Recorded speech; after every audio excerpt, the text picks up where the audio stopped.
Mr. Chair, I start with the premise that I think all of us share in that we have a debt problem in this country. We have a serious debt problem, and it's serious for several reasons. One is the interest rate risk. 1%, a 1% increase in interest rates equals $120 billion a year of expenditures, and that's not counting the Social Security debt. If you include that, it's $170 billion a year. We have a principal problem. We've all talked about it. Our children are going to have to repay it. It's not right. It's not ethical, and that problem is getting deeper. Third, we have no margin for an emergency. We've used up our slack, if you will. We have no margin if there's a national security emergency or an economic emergency. We cannot continue to just ignore this problem. I am in total agreement with the chair and many members of this committee. So the question is, how do we deal with it? Got a serious deficit problem? How do we deal with it? There are three basic ways. One is to cut expenditures, the other is to increase revenues, and the third is to grow the economy in order to create more revenues through a growth in the economy. That was how we got to a balanced budget in the late 90s. It wasn't because of cuts or necessarily new revenues. It was because the economy was growing at such a rate that it produced additional revenues, which gave us a balanced budget for a couple of years.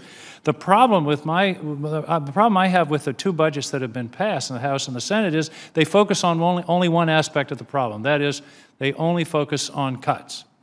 We've had a worldwide experience, a worldwide experiment over the past 6 or 7 years with austerity, with cutting as the solution to budget deficits, and it's been an abject failure.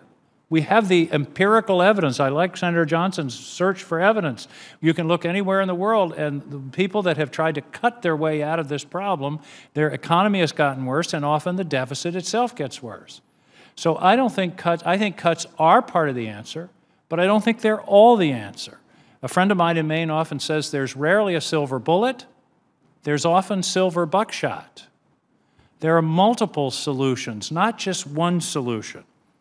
And this idea that spending is out of control, discretionary spending right now as a percentage of GDP, with the exception of those 2 years at the end of the 90s when we had a balanced budget, are at the lowest level in 50 years. The idea that it's all about spending on Pell Grants or student loans or even defense just isn't true. In fact, defense is at the lowest level as a percentage of GDP in 75 years. So focusing all of our attention on this one part of the budget is missing the big target, which is demographics and health care. That's what's driving the growth in the budget. And focusing all of our attention on the domestic discretionary and the defense section, the discretionary section, is like bombing Brazil after Pearl Harbor. It's a vigorous response, but it's not aimed at the right target. So, revenues, Senator Kaine, I think, talked very specifically about tax expenditures, which are now more than actual expenditures. Tax expenditures, more money leaks out of the tax code than it collects in terms of the size of the current budget. The 50-year average of revenues in this country is 17.4% of GDP. The last time we had a balanced budget, in the late 90s, it was 19.2, 19.2, 20, and 18.8. That suggests that in order to balance the budget realistically, there has to be a higher level of revenues. Why? Not because we want to go crazy and spend a lot of money on new programs, but because health care, at least until very recently, has been growing at a very high rate, 6% a year roughly, and because of the demographics of all the baby boomers, of whom I am one, about to retire.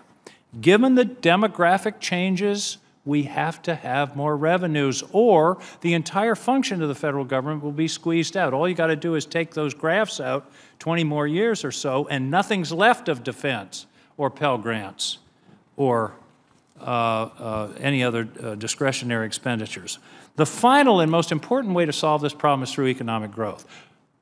Experience of the last 10 years has proven austerity is not an economic stimulant. It takes investment. The two single greatest economic development projects in the history of the United States were the GI Bill after World War II and the interstate highway system. Both were investments. Both cost money. Both required revenues in order to pay for them. And that's what built the economy that we've been riding on since the 50s and 60s. So we're going to, in this budget, we're going to cut expenditures for R&D, for education, for job training. That's madness. That's where economic growth comes from. So I agree with Senator Kaine. We've got to find a way out of this, but there isn't just one path. And I'd love to work with you guys on this. And I think there are ways that we can do it, but you can't just put blinders on and say no more revenues ever when you've got 10,000 people a day becoming eligible for Medicare. That's an unbelievable number, and that's the box that we're in. So, Mr. Chair, I welcome the opportunity to work with my colleagues on this. I think we have a real opportunity, but we've got to do it realistically. We've got to understand what the real targets are, and it's not necessarily the discretionary part of this budget, which is really the only part that we're focused upon. Thank you, Mr. Chairman.